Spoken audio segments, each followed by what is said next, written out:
Isso. E quem é que vai projetar? Vocês vão usar alguma coisa para projetar? Sim, a gente vai. O Carlos que vai apresentar pra gente. Coloca. Tá. Projeto. Carlos, ele está aqui já, o Carlos? Opa, acho que teve um problema aqui. Carlos, você está aí, Carlos? Acho que não, hein, Júlia? Acho que ele não está aqui.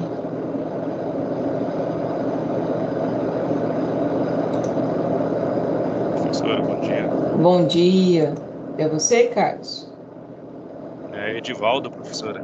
Ah, Faltei a tá. aula retrasada, acho que foi quando fizeram esse grupo, não foi? Esses grupos.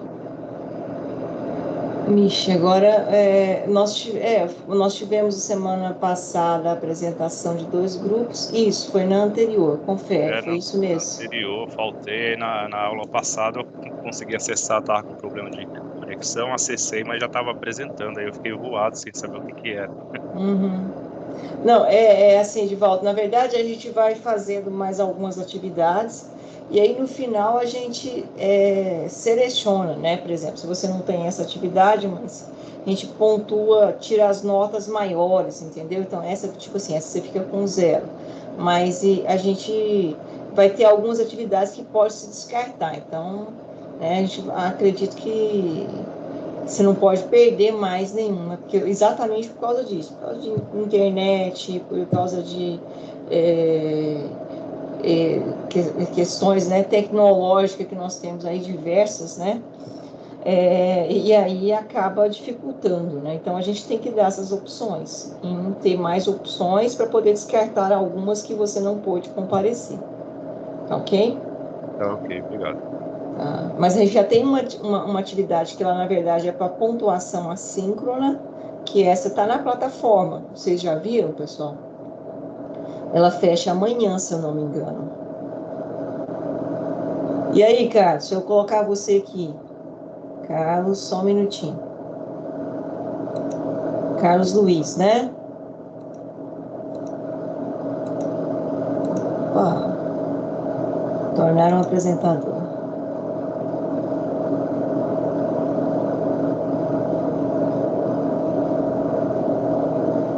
Desce pontinhos aqui.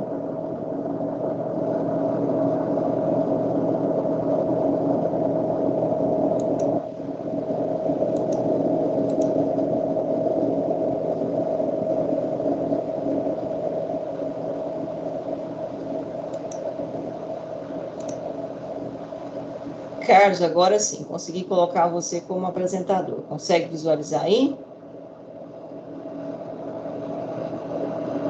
Tá ok, Carlos? Acho que o Carlos não está me ouvindo.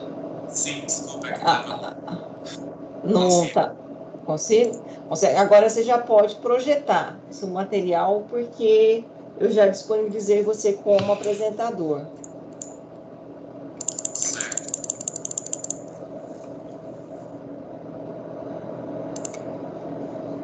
Verifique aí se você consegue colocar, projetar ele.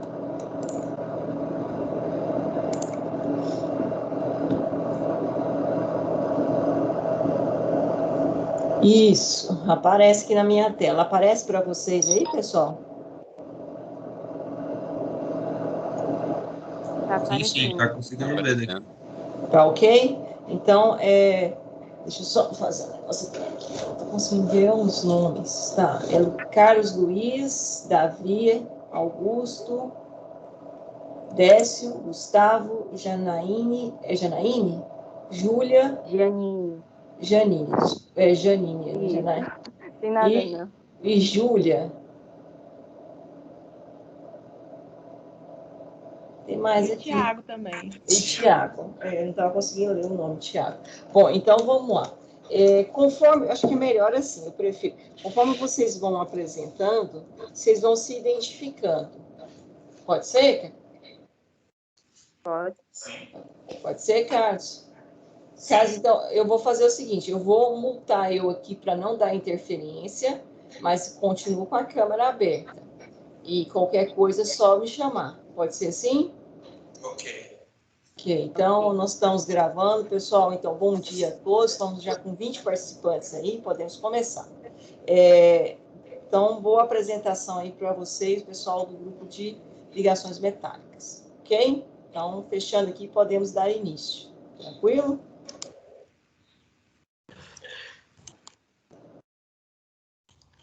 Bom dia, estão me ouvindo? Sim. Ok. Bom dia, meu nome é Davi. Nós vamos apresentar sobre as ligações metálicas.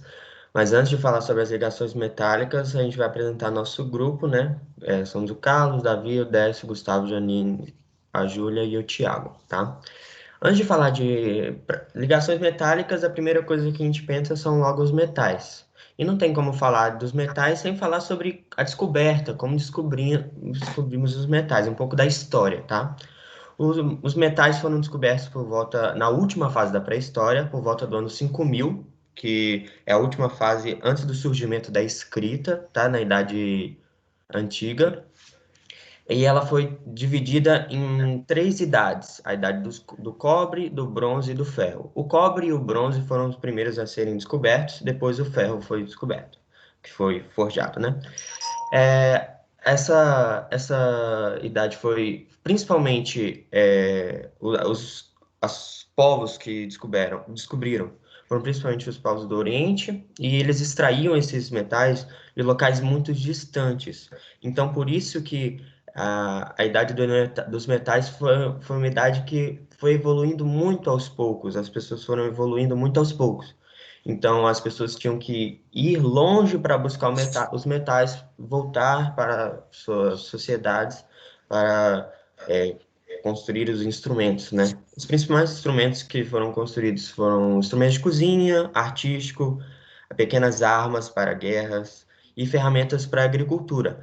Esse foi muito importante para uma das características da Idade dos Metais, essas ferramentas para agricultura, porque um ano antes foi um pouco antes, né? A fase anterior à Idade dos Metais foi a fase da agricultura. Então, isso facilitou muito a produção de alimentos. As principais características dessa idade foi a substituição dos instrumentos de pedra e madeira para os instrumentos de metais, o desenvolvimento da metalurgia e do comércio. Então, começou a ter um comércio de materiais, de instrumentos, e o aumento populacional, principalmente por causa das ferramentas de agricultura, para a agricultura, onde teve uma maior facilidade na produção dos metais e etc. Não, desculpa. Produção dos metais e do alimento, das comidas. Olá, bom dia, tudo bem? Meu nome é Júlia e eu vou falar da estrutura dos metais. Tá todo mundo me ouvindo direitinho? Sim. Tá ouvindo super bem. No estado sólido, os metais e alguns semimetais se agrupam de forma geometricamente ordenada, dando origem a células ou grades ou reticulados cristalinos. Aqui, como a gente pode ver na imagem, a gente tem três maneiras de organização. O cúbico de corpo centrado, que é presente no ferro, no vanádio, no crômio e no nióbio. O cúbico de faces centradas, presente no alumínio, no níquel, na prata, no cobre e no ouro. E o hexagonal compacto, que a gente encontra no titânio, no zinco, no magnésio e no cádmio.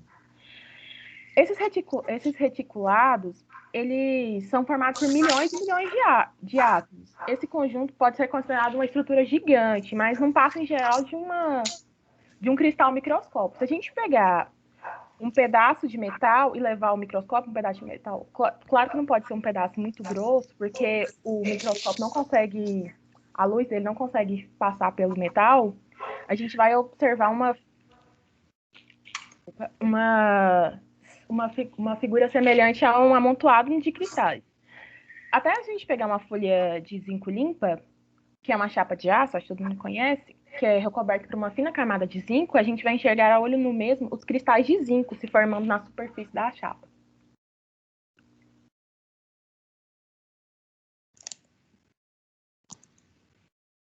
Bom dia, pessoal. Meu nome é Thiago.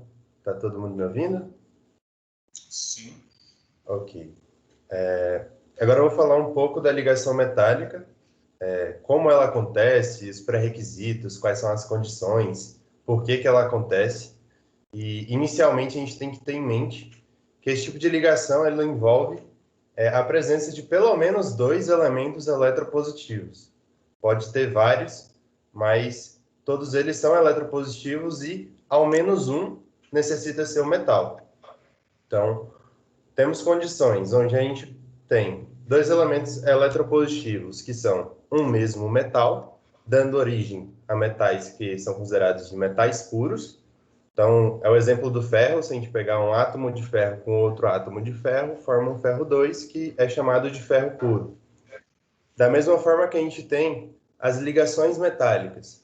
E as ligações metálicas, elas podem ocorrer entre metais diversos ou entre um metal com um ametal, mas todos eletropositivos. Trouxe essa figurinha aí para mostrar a representação dessas ligas. Então, por exemplo, no aço, que é muito comum na indústria, é uma ligação entre átomos de ferro e átomos de carbono. Então, é a junção entre um metal e um ametal. Da mesma forma que a gente tem o latão, por exemplo, que é a mistura do metal cobre com o metal zinco. Forma uma nova estrutura, e assim segue para os outros exemplos, do bronze e do ouro. E o ouro 18 quilates seria aquele... o ouro 24 quilates representaria aquele ouro puro, e o ouro 18 quilates é esse o mais conhecido, que é esse que é uma liga metálica formada por ouro, prata e cobre. Pode passar, por favor. Carlos, por favor. E agora a gente já entendeu que as ligações metálicas necessitam de ter pelo menos um metal. Mas o que são essas estruturas, né? Como que a gente identifica? E aí eu trouxe aquela primeira figura ali, a superior da direita, da tabela periódica, e ela tem uma informação muito importante para a gente quando fala de ligação metálica, que é a questão da eletronegatividade. Como eu disse anteriormente, esse tipo de ligação ela envolve elementos eletropositivos. Elementos eletropositivos quer dizer que eles têm uma grande facilidade ou uma tendência em ceder os seus elétrons da camada de valência. E isso acontece porque nos metais você só tem ou um, ou dois, ou três elétrons na camada de valência. Então eles têm uma baixa energia de ionização e isso faz com que eles se tornem cátions muito facilmente. Então, esses elementos que estão na figura ali da tabela periódica em verde, a maioria deles são metais. E são os elementos mais diversos que tem. Se vocês verem, eles ocupam quase 80% da tabela periódica, mas, diferente do que todo mundo pensa, eles não são os mais abundantes. São os mais diversos, mas não os mais abundantes. E assim como a Júlia falou, são elementos que têm uma estrutura geométrica muito bem definida. Então, a última figura ali mostra aqueles retículos cristalinos que a Júlia tinha apresentado anteriormente. Pode passar, por favor, Carlos. E agora eu vou explicar como que realmente ocorre. Agora a gente já entendeu que necessita de ter elementos eletropositivos, pelo menos um deles tem que ser metal, mas como que eles se comportam? Como que esses átomos geram aquelas estruturas bem definidas, aqueles retículos cristalinos? Foi então que desenvolveram a teoria do mar de elétrons ou da nuvem eletrônica, que nada mais é do que representar como se fosse um retículo de esferas que é formado pelos metais pelos átomos neutros e pelos cátions, que são aqueles metais que cederam os seus elétrons de valência, e por esses pontinhos pretos da figura da direita, que representariam os elétrons livres, ou os elétrons deslocalizados. E esses elétrons, eles podem se mover por toda a estrutura livremente.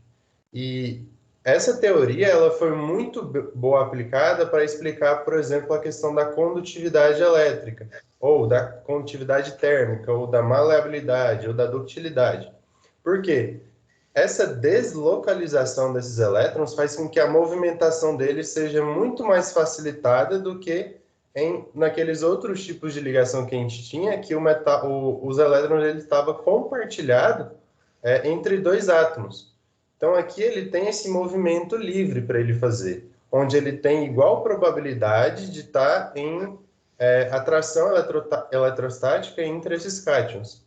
Então, foi um exemplo, foi uma teoria muito boa para explicar como que realmente está disposto os átomos nesse tipo de ligação e como que esses tipos de ligação e esse tipo de estruturas, né, os metais, por que eles são bons condutores. Pode passar, por favor, Carlos. Mas, como tudo na vida, é uma teoria boa, mas ela enfrentou problemas. E o problema dela foi justamente nos metais de transição do grupo 6B, que é o cromo, o molibdênio e o tungstênio, eu acho. Porque o que a gente pensa é aqueles elétrons estão deslocalizados na estrutura. O que a gente entende é que, sei lá, se tiver mais elétrons, o que deveria ocorrer é ser uma ligação mais forte e essas ligações, né, ou esses componentes, terem um ponto de fusão mais alto. Só que teve essa exceção. O grupo 6B dos metais de transição, eles possuem os mais altos pontos de fusão de todos os metais. Então, a teoria explica, no geral, como que ocorre a ligação, como que algumas propriedades são explicadas, mas ela apresentou essa exceção aí, eu achei interessante trazer. Pode passar. Obrigado. Bom dia, gente. Aqui é o Décio. Propriedade dos metais. Passa para mim, Carlos. Os metais têm as propriedades brilho metálico, quando polido, refletem a luz como se fossem espelhos. Isso é uma propriedade do metal, mas que ultimamente caiu em desuso, né? Com as artes de cromação aí, né? Você pode cromar qualquer coisa. Hoje já não é utilizado. Condutividade térmica e elétrica elevadas. Então, os metais são bons condutores elétricos devido os livres elétrons que existem na sua ligação, como o Thiago acabou de falar. Tem também uma curiosidade da condutividade nos metais, é que em 1911, um cientista holandês chamado Heike Kamer descobriu que em temperatura próximo de zero na escala Kelvin, né, nosso amigo Kelvin, a resistividade sumia, simplesmente some em alguns metais. Então, ele chamou isso aí de supercondutividade. Embora zero Kelvin dá menos 273 graus, então é uma temperatura bem baixa. Densidades elevadas, os metais em geral são densos, resulta da sua estrutura compacta, ou seja, os elétrons, os átomos estão muito unidos. O mais famoso deles aí é o chumbo, né, que a gente conhece, que possui a densidade de 11,30 por grama por centímetro cúbico. Então, quer dizer que 1 metro cúbico de chumbo pesaria 11 toneladas e 300. Ponto de fusão e de ebulição elevados. Isso tem exceção, o mercúrio não é assim. Os metais em geral possuem uma temperatura de ponto de fusão e ebulição elevados. O mercúrio é diferente. Tem como abrir esse link para mim, que está no outro slide? Sim.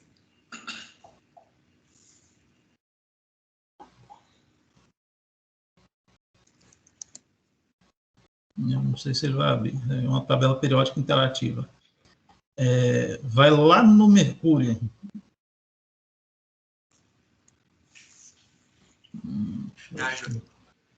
Foi, né?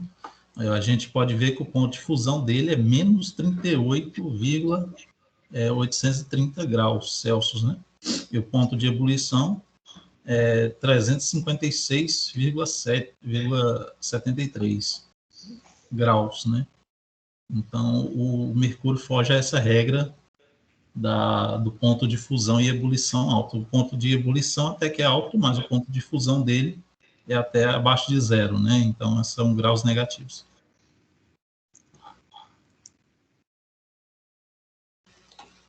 É isso, pode passar, Carlos. Bom dia, eu sou o Gustavo e eu vou terminar esse assunto aí das propriedades dos metais. Vamos começar com a maleabilidade, que é a propriedade que os metais apresentam de se deixarem reduzir a chapas e lâminas bem finas, que a gente consegue isso martelando o metal aquecido ou passando ele entre cilindros laminadores, o que vai achatando o metal progressivamente e assim origina a placa metálica. A outra propriedade é a resistência à tração, que ela meio que se refere à quantidade máxima de tensão que o metal pode suportar, e tem uma ligação direta com a força de ligação metálica, com a força da ligação metálica para manter os átomos unidos. E a última aí é a ductilidade, que é a propriedade que os metais apresentam de se deixarem transformar em fios, ou que se consegue isso meio que puxando o metal aquecido por furos cada vez menor, e a explicação para isso é semelhante à da maleabilidade. Pronto, pode passar. Bom dia, meu nome é Janine. Tá dando para escutar? Sim. Tá. Eu vou falar sobre os exemplos de ligações metálicas. Como foi dito, as ligações metálicas nada mais são do que ligas metálicas constituídas por dois ou mais tipos de metais. E como foi dito nas propriedades dos metais, a gente também tem que levar em conta para entender a característica de cada um, ou seja, condutividade elétrica e térmica, resistência à corrosão, brilho, resistência mecânica e temperatura de fusão. Elas são divididas em ligas metálicas ferrosas e ligas metálicas não ferrosas. Como o próprio nome já diz, as ligas metálicas ferrosas é constituída principalmente de ferro. E esse tipo de liga sofre bastante corrosão. Já as ligas metálicas não ferrosas não apresentam ferro e a principal característica é que não sofrem corrosão ao longo do tempo. Agora eu vou apresentar uma delas. O aço comum. O aço comum é formado por 98,5% de ferro, 0,5% ou 1,7% de carbono e pequenas quantidades de silício, enxofre e fósforo. Bom, uma das características dele é que ele tem a maior resistência à tração. E por esse motivo ele é muito utilizado na construção civil. E o pessoal prefere usar o aço comum do que usar o ferro puro. Bom, agora o aço inox, ele é formado por 74% de aço, 18% de cromo e 8% de níquel. Sua principal propriedade é não sofrer oxidação, ou seja, ele não enferruja ao longo do tempo. E um dos motivos para isso não ocorrer é por conta do cromo, e quando entra em contato com oxigênio, ele forma uma película protetora que não permite que ele sofra oxidação ao longo do tempo. Ele é muito utilizado em produtos domésticos, automóveis e na indústria no geral. Vou falar sobre o bronze. O bronze é formado por 67% de cobre, 30%... Desculpa, eu confundi aqui o slide, não volta. Não, deixa aí, é o bronze, ele é formado por 67% de cobre e 33% de estanho. E possui também alumínio, silício e níquel. E as principais características dele é a resistência à corrosão. Ele é muito utilizado na fabricação de sinos e estátuas. Bom, o próximo é o latão. Ele é formado por 67% de cobre, 33% de zinco e é caracterizado por ser maleável e boa condutora elétrica e térmica. Ele é muito utilizado na produção de armas, munições, aparelhos médicos e na construção de canos, de materiais, de dutos. O próximo é o ouro. O ouro ele não é utilizado na forma pura, igual a gente encontra na natureza. Ele sofre mistura, né? Vou falar sobre o ouro de 18 quilates, que é formado por 75% de ouro, 13% de prata e 12% de cobre. As principais propriedades é a dureza, a resistência e a durabilidade e o brilho. O ouro, ele, além de ser, as pessoas usam como acessórios de anéis, de joias, ele também tem uma grande utilidade na fabricação de veículos espaciais e acessórios astronáuticos, além de também ser utilizado em alguns aparelhos eletrônicos. E, por último, eu vou falar sobre o amálgama ou amálgama dentário. Ele é constituído por 70% de prata, 18% de estanho e 10% de cobre e 2% de mercúrio. E a principal característica dele é a resistência à corrosão e a maleabilidade. Ele é muito utilizado para obturações dentárias. Os dentistas usam muito no tratamento dos dentes. E meu colega agora vai continuar falando sobre isso.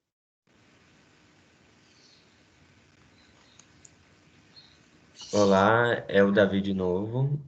Só vou comentar só mais alguns exemplos sobre algumas ligações metálicas, tá? A solda de estanho é uma solda feita por chumbo e estanho. É usada principalmente em terminais e conectores em cabos elétricos, etc. E ela é usada, ela é usada por causa do baixo ponto de fusão, mais ou menos 180 graus, ele é o ponto de fusão e justamente por isso que é utilizado neste meio. O segundo é o magnálio. Magnálio é um metal que é feito de alumínio e magnésio, utilizado principalmente em peças em aviões e automóveis, por causa das suas propriedades mecânicas, que são muito boas, a resistência à corrosão e fadiga, e é muito leve e fácil de trabalhar. Então, é um metal muito, muito fácil de trabalhar e ele é muito resistente. Então, nos aviões, nos automóveis, em geral, é muito utilizado. O outro é o metal fusível, liga de metal fusível. É um metal feito de bismuto, chumbo, estanho e cádmio. É utilizado principalmente em fusíveis elétricos por causa da sua baixa temperatura de fusão. É de mais ou menos 68 graus, tá? Por que ela é utilizada em fusíveis elétricos? Porque quando chega uma corrente elétrica alta, a temperatura aumenta, o fusível funde na hora e interrompe a passagem elétrica, impedindo que o equipamento seja queimado, como um chuveiro, um ferro elétrico, alguma coisa do tipo. Então, ele impede com que a passagem elétrica, impede a passagem elétrica e o equipamento não é queimado. O último é o níquel-cromo. Níquel-cromo é uma liga de exatamente níquel e cromo, utilizado nas resistências de chuveiros e ferros elétricos por causa do seu alto ponto de fusão. É justamente o contrário da liga fusível.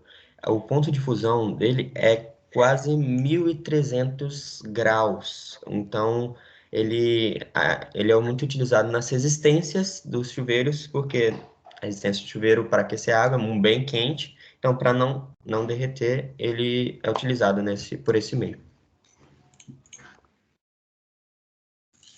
Bom dia, meu nome é Carlos, né, e eu vou falar para vocês mais um pouco sobre a teoria de bandas. Tá todo mundo me escutando bem?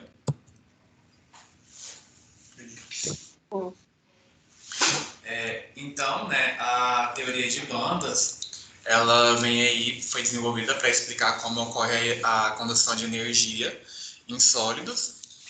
A classificação ocorre em 3 níveis, que são os condutores, os isolantes e os semicondutores. São 2 bandas, sendo uma de valência e a banda de condução. E a banda eletrônica é como um aglomerado do fluxo contínuo de elétrons parcialmente preenchido em movimento livre. Então, como foi explicado no início, né, tem um mar de elétrons e quando é aplicado uma energia sobre um material sólido, essa energia ela faz com que esse mar de elétrons ele se movimenta dentro de um espaço limitado. Então, os átomos dentro de um sólido eles estão muito propensos a se interagir com os outros vizinhos, né? E aí a gente tem lá a perturbação, e aí eles vai lá no princípio de exclusão de Pauli, que não permite que esses elétrons ocupem os níveis de energias iguais. Quando é aplicado a energia, então, a condutividade ela ocorre, né, por dentro do meio desse sólido, tanto a energia elétrica quanto a energia térmica. As bandas mais profundas elas vão ser ocupadas por elétrons, né, na chamada banda de valência. Aqui mostra um exemplo de como que acontece essas bandas de condução. Nessa imagem aqui abaixo tem a banda de condução em cima e a banda de valência. Na banda de valência ela não influencia na condução. E a banda de condução é onde o próprio nome já diz, é o que influencia a passagem dessa energia, né, o movimento dessa energia através da aplicação de uma energia absorvida. Aqui em cima, né, na combinação linear de átomos, mostra como que seria essa multiplicação dentro da banda de valência, que aqui embaixo mostra como ela é evoluída.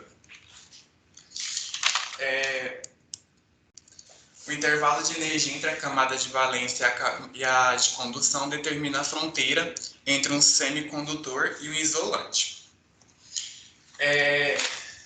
Quando é aplicado energia, os elétrons passam a se movimentar e ocupar os níveis mais vagos. E aí a gente tem um exemplo, né, de um semicondutor intrínseco, que são materiais cerâmicos, tá? E a gente tem os semicondutores intrínsecos, que eles são misturados, ou seja, eles são dopados junto com outros materiais. Dentro desses, a gente tem 2 subdivisões, que são os tipo P e os tipo N, onde no tipo P vai ser adicionado materiais que têm menos elétrons e, consequentemente, esses materiais com menos elétrons, eles vão ser melhores condutores de energia ou de calor.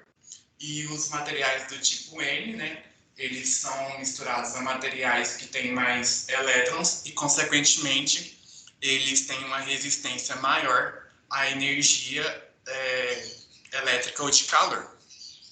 Um exemplo de isolante total é o isopor. E aí eu fiz uma anotação também, né, que é mais ou menos igual ao desenho de super choque. Tudo que ele, né, no caso, toda vez que ele mandava uma energia elétrica, ele só consegue mandar nos materiais de metais, ou seja, os materiais que fazem condução de energia. E por só.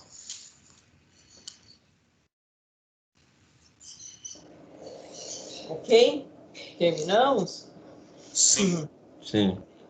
Muito obrigada ao grupo. Realmente, vocês conseguiram aí atingir o proposto. Muito bem.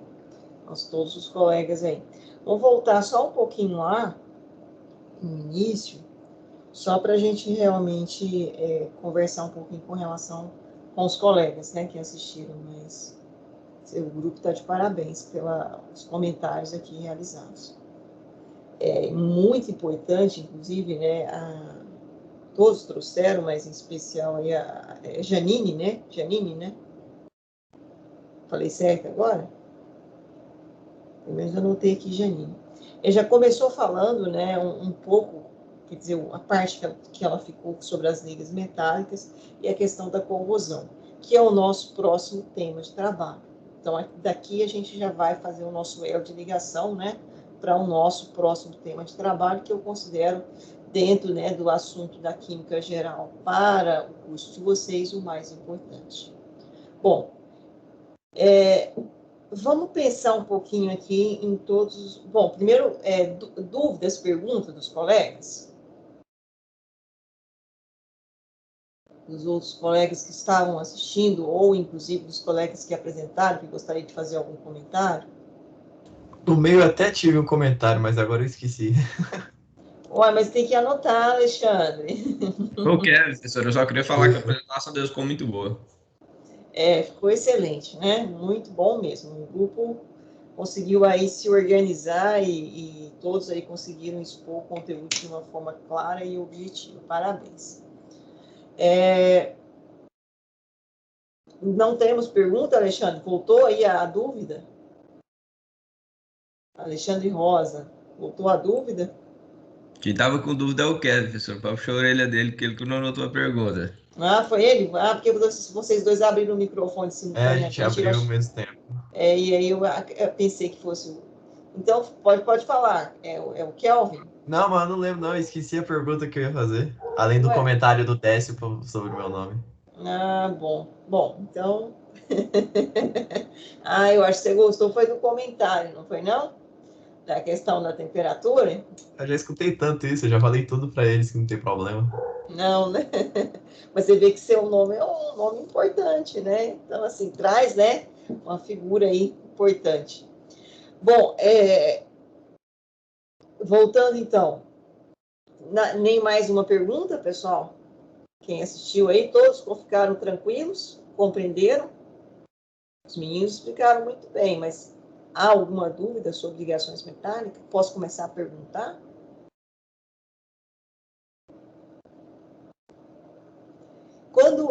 Bom, então acredito que sim. Quando nós marcamos esse artigo para vocês lerem, né, eu tinha pedido para vocês lerem 1, 2, 3 vezes, foi assim? E acho que alguns comentaram, eu não estou conseguindo compreender, apesar de ser um artigo destinado ao ensino médio, né, papapá. Mas ele tem uma linguagem um pouco mais refinada, né, mais complexa. Depois dessas discussões, se eu perguntasse para vocês, né, qual é a ligação entre teoria do orbital molecular, teoria da ligação de valência, né, que é o TOM, teoria do orbital molecular, a TLV, que é a teoria de ligação de valência, e a ligação metálica. Como que vocês conseguiriam definir, né, essa relação entre esses conceitos? Como que isso ficou para vocês? Porque o grupo que apresentou TLV, né? Foi o grupo aí da Eduarda, Ana Clara, Vitor, Alexandre, Kelvin, foi isso? Estou certo? Depois o grupo do Tom foi o Alexandre Rosa, o Hudson, o Luan, a Catherine, o Rafael, Flávio, a Nicole, né? Foi isso, né? E aí? Então, todo mundo participou aí. Pelo menos a maioria, né? Teve alguns aí que não conseguiram entrar em nenhum grupo, mas a maioria participou. E agora, o que nós diríamos?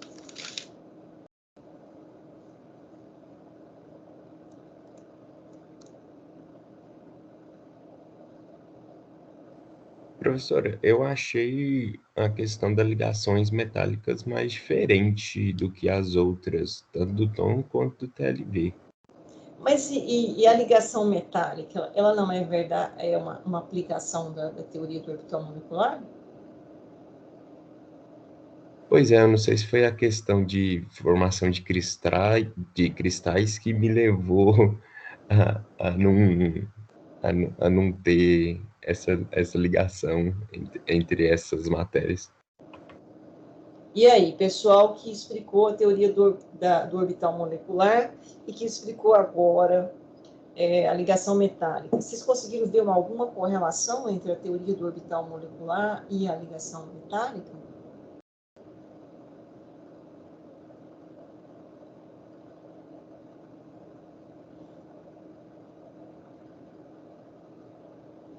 Não? Sim? Pode falar, Carlos. Você que falou aí da teoria das bandas, e falou muito bem sobre a teoria das bandas. O nosso amigo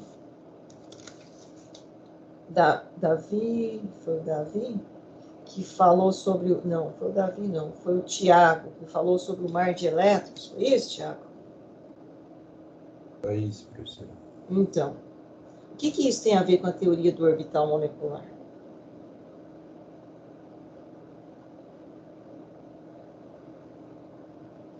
Basicamente, o que eu tinha lá na teoria do orbital molecular? Quem é da teoria do orbital molecular, me ajuda aí. O que nós tínhamos lá na teoria do orbital molecular que definia nessa nomenclatura teoria do orbital molecular? O que faz juízo ao nome de teoria do orbital molecular? É que os orbitais atômicos, eles se uniam e geravam um orbital para toda molécula. E aí eu tinha um orbital molecular ligante, um orbital molecular o quê? Antiligante ou não ligante. Ou não ligante, onde ele tinha maior energia e o ligante menor energia, que é o atômico. E o antiligante maior energia, que é o atômico. Não é isso? Por isso, e aí tem uma equação matemática onde eu consigo calcular se ocorre a ligação ou não ocorre. Por exemplo, na molécula do gás hélio, né, o He2 não ocorre, porque eu formo a partir de 2 orbitais atômicos, né? Cada átomo de hélio tem um orbital atômico, não é isso? Eu formo o quê? 2 orbitais moleculares. Só que aí o orbital atômico, cada orbital atômico está com 2 elétrons. Então eu formo também 2 orbitais atômicos completo. E aí eu tenho aquela equação matemáticazinha que eu jogo lá, e o valor, né? Na verdade, o orbital atômico, melhor dizendo, orbital antiligante molecular anula a questão energética do ligante, por isso não acontece a ligação química. E aqui, na questão do mar de elétrons, nas bandas, na teoria das bandas, o que é a teoria das bandas, Carlos? Ficou muito bem isso. É a formação de quê?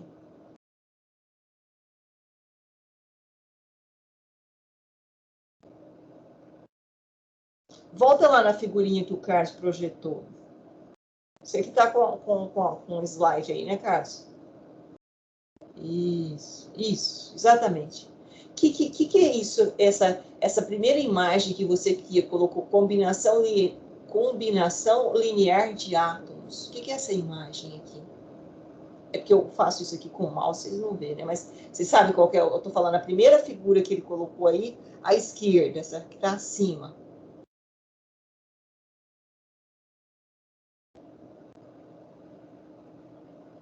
Nada mais é que a formação dos orbitais o quê? Molecular? Orbitais moleculares. Só que aí eu tenho tantos orbitais moleculares que realmente eu já não... Lembra que a teoria do orbital molecular se aplica bem a quem? Que vocês mostraram, quem mostrou? Aplica a quem? Ao hidrogênio. Mas quando eu entro, né, na questão dos metais, daí eu tenho, né, realmente uma amplitude, né, bem maior de formação de orbitais moleculares, e eu já não consigo mais, né, ter condições de assegurar isso. Então, aí foi criada exatamente essa teoria das bandas, né, que eu tenho a parte, né, de condução e a parte de valência, onde está acontecendo a ligação química. Esse fluxo de elétrons, esse movimento, e como o Tiago mostrou muito bem, que eu tenho, não sei se foi o Tiago, aí já me perdi, mas eu acho que foi, é o átomo neutro, e eu tenho o átomo, né, ou melhor dizendo, o íon, né, que perdeu o elétron, então elétron positivo, essa facilidade em perder o elétron, tem que estar relacionado com a questão de raio, né, está relacionado com a questão de carga nuclear, faz com que, com quantidade de camadas, então todas aquelas propriedades periódicas, faz com que eu tenha essa facilidade, esse potencial aí de liberar, né, de ionizar, de liberar o elétron, potencial de ionização. E, consequentemente, eu tenho, então, a formação desse tipo de ligação. A ligação metálica, ela é muito complexa ainda, na verdade, né? Essa teoria das bandas, ela ainda é um pouco obscura, a gente ainda tem muita dificuldade de compreensão, porque não é algo palpável. Mas sabe-se que funciona mais ou menos, né? É a ideia da teoria do orbital molecular, só que agora ela amplificada.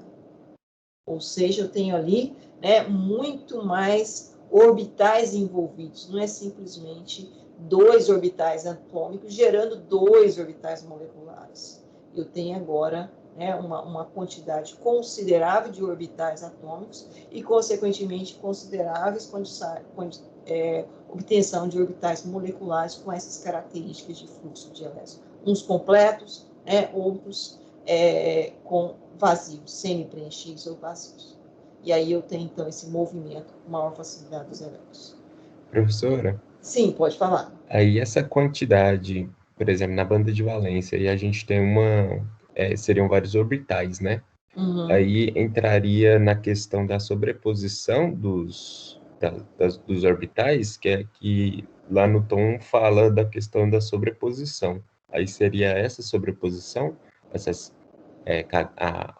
aumento da quantidade da banda de valência, seria a sobreposição desses orbitais? Exatamente. E aí, lógico, mas lembra que eu tenho a questão da repulsão, né? E aí, por isso que acho que foi o Carlos que falou, né? Que a regra de Hund, né? E o princípio da exclusão de Pauli, que diz, né? Exatamente essa... né, na verdade, é questão energética. E aí, logicamente, a gente volta, né? Na equação lá de Schrödinger, né? Para poder explicar essa questão de atração e repulsão. E aí, quando a gente representa, né, um elétron com spin para baixo, outro para cima, é a ideia de conduzir, né, essa atração. E quando eles têm o mesmo campo, a repulsão. E isso mostra, então, dentro dessas regras que foram criadas, mas, na verdade, são regras que têm explicação física e matemática, né, para chegar num ponto de menor energia e maior estabilidade. Esse é o ponto de partida, onde eu tenho uma condição de menor energia e maior estabilidade. Então, na verdade, a teoria do orbital molecular e também a teoria de ligação de valência, que está mais relacionada com o quê? O que a teoria de ligação de valência traz para nós, de complemento com relação à ligação química? Que é muito importante. E aí, cadê o grupo da teoria? A questão da condução aí, professor? Mas a teoria de ligação de valência, ela traz algo interessantíssimo que relaciona com a ligação metálica, que nós tivemos aí nossa amiga, se eu não me engano, foi a Júlia falando. O que você falou, Júlia, para nós, da ligação metálica?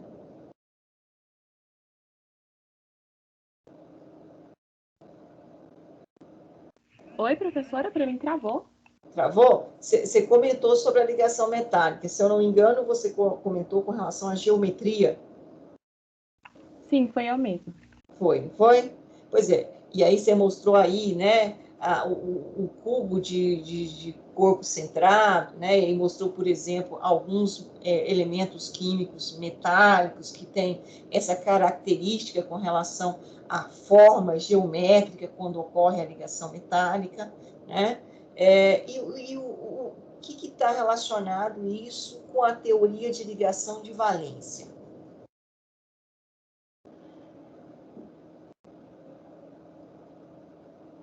Quem é da teoria de ligação de valência? Vamos ajudar a Júlia.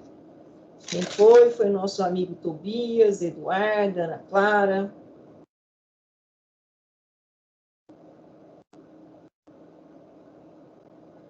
Tá. Estão aí? Alexandre, Kelvin. Cadê você, Kelvin?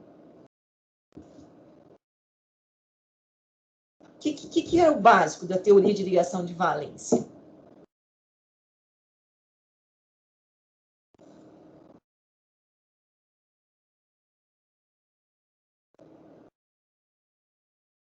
A distância em que as moléculas estão posicionadas.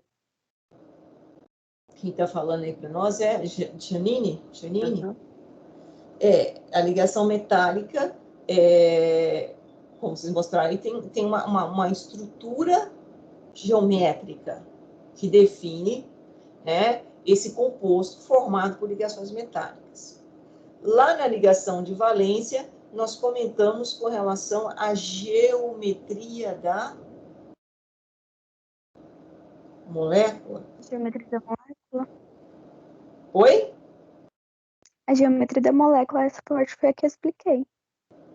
Foi você, Eduarda? Isso. Então, comenta para nós, o que era a geometria da molécula? O que interferia e o que era importante com relação a essa geometria da molécula? A atração, a repulsão deles fazia uma angulação da distância de cada molécula. Na verdade, a distância, né, de cada átomo ligante, né, onde eu teria ali, porque quando eu tenho, né, um par de elétrons, então lá o orbital ligante, não é isso? Na formação de um par de elétrons, tem o orbital ligante, lembrando que também forma o antiligante, mas como um elétron vai preferir entrar no orbital que tem menor energia, então eu vou estar lá naquela patamar, né, daquele diagrama lá da teoria do orbital molecular lá embaixo, então o orbital é ligante, e o antiligante vai estar vazio. Né? Normalmente é isso. E nessa condição eu tenho a formação da ligação. Não é isso? Então, e quando eu tenho esse par de elétrons, e aí eu tenho outra junção, né, de outros átomos também formando esse par de elétrons, entre eles tem uma repulsão. E aí eles fazem um rearranjo de tal forma que esse rearranjo de tal forma faz com que a distância seja o quê? Sempre o quê? Maior possível, para minimizar essa repulsão. E aí gera uma geometria na molécula, uma angulação. E aqui na ligação metálica também. É ou não é? Sim. Né? Então, aquela ideia da TLV, ela traz para cá. Só que, lógico, que aqui é muito mais complexo. A gente não consegue fazer isso, né, com desenhos simples, mostrando, né, os orbitais e mostrando a estrutura, porque eu tenho aqui muito mais, uma quantidade, né, bem superior quando eu represento lá na TLV, que eu pego uma simples, né, molécula. Aqui não. Tem um mar de elétrons. Então, assim, ainda a ligação metálica, nós ainda temos muitas lacunas, mas ela já vem sendo explicada aplicando essa ideia da teoria do orbital molecular e da TLV, e juntando as duas coisas, gerando, então, essa estrutura metálica. Tá claro isso, pessoal? Começou a sair um pouco do senso comum ou não?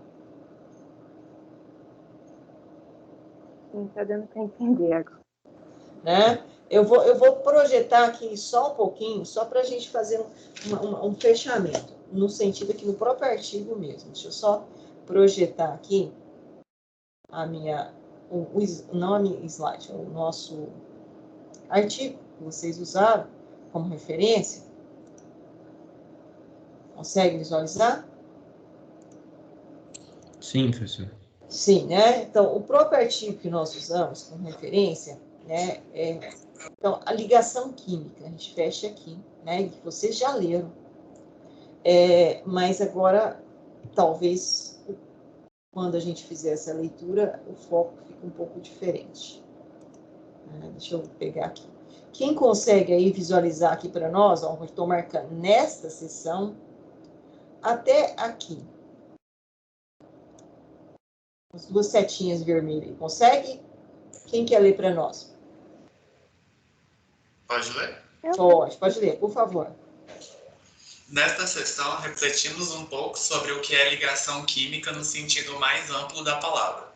De um modo geral, uma molécula deve ser definida como sendo um ente capaz de ser caracterizado por métodos experimentais tais como espectroscopia, difração tais como difração de raio-x,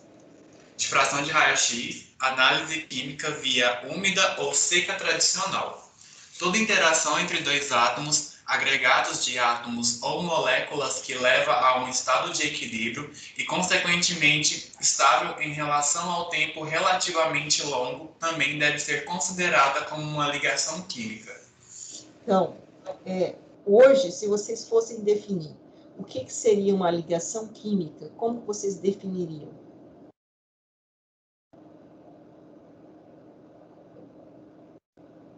A ligação entre um ou dois mais átomos. Desculpa, dois ou mais átomos.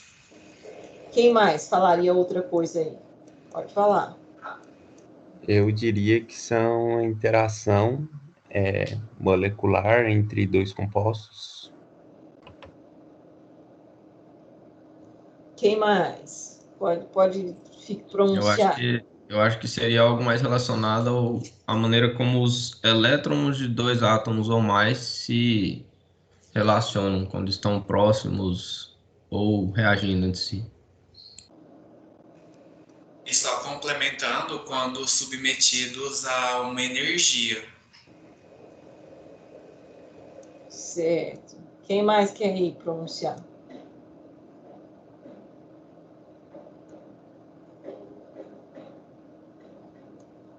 Ninguém? Sentiu a vontade? Né? Aquela hora a senhora estava perguntando, professora, e como eu estava projetando a tela, eu não vi que o meu microfone estava no mudo. Eu estava respondendo, por isso que eu achei estranho que minhas não estavam valendo de nada. Eu não vi que o microfone tinha ficado no mudo. Ok. O Carlos, você que leu aqui para nós, então, lê mais esse pedacinho que eu destaquei em vermelho. Só esse pedacinho aqui em vermelho. Em outras palavras, ligação química leva sempre a um abaixamento da energia do sistema, estabilizando-o. Essa interação pode ser mais fraca ou mais forte, dependendo das forças envolvidas. Isso é ligação química, gente. Então, eu tenho um sistema final onde, termodinamicamente, ele tem uma menor energia que é um sistema antes de se formar a ligação química.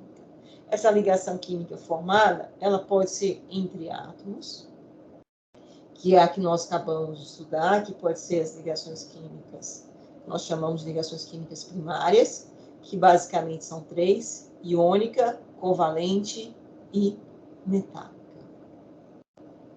Ou nós podemos ter ligações entre as moléculas, e aí nós temos ligações químicas chamadas ligações químicas secundárias, que são as forças que puxam essas moléculas. E aí nós temos as forças, né, quando eu tenho uma molécula que a gente fala que ela é polar, então a gente fala de polo permanente. Quando eu tenho uma molécula apolar, eu falo que ela é um dipolo induzido, ou ainda, por exemplo, que é a mais utilizada, que nós falamos, né, as ligações de hidrogênio entre moléculas, e a famosa ligação de hidrogênio é aquela formada na molécula de água, que faz com que a molécula de água seja, né, uma substância e muito interessante se estudar certas características, até questão de temperaturas, né, de fusão, e está relacionado também com a geometria, e tem a teoria de ligação de valência, que eu esqueci já quem falou, mas enfim, uma colega falou. Então é isso, gente. Ligações químicas é um ponto de partida para a gente falar do assunto que nossa amiga, deixa eu só pegar aqui hoje, Janine falou. Corrosão, que é o nosso próximo tema da próxima semana. A gente começa a falar sobre corrosão. E aí vocês explicaram um pouquinho algumas ligas metálicas, falaram que são resistentes à corrosão, e aí daí nós vamos começar a partir disso aí. O que é ser resistente à corrosão? O que significa isso? E a Janine, inclusive, fala, Aços inoxidáveis. Né? O termo aço inoxidável são substâncias que não sofrem corrosão. Eu vou fazer uma pergunta para vocês ficarem pensando até semana que vem. Aço inoxidável sofre corrosão ou não sofre corrosão?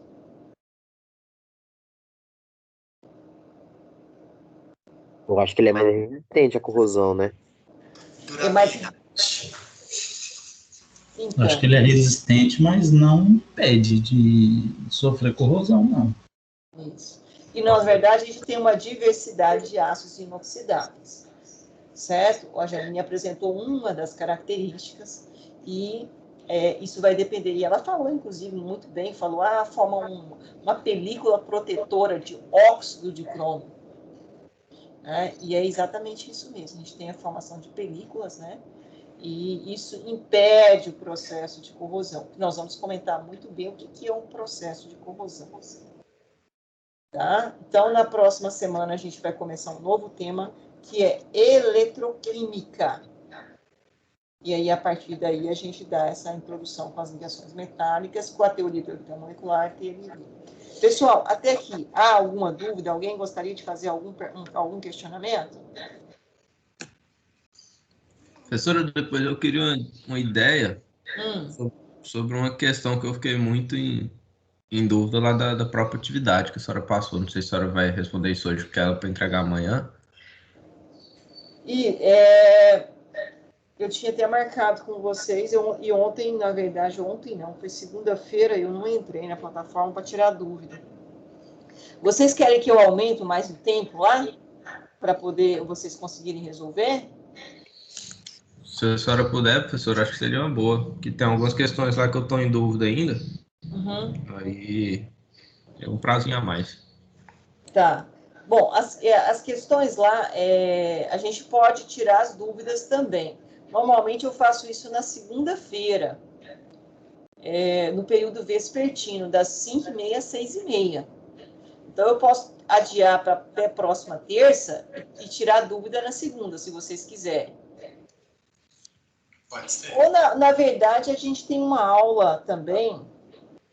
É sábado agora que nós temos aula?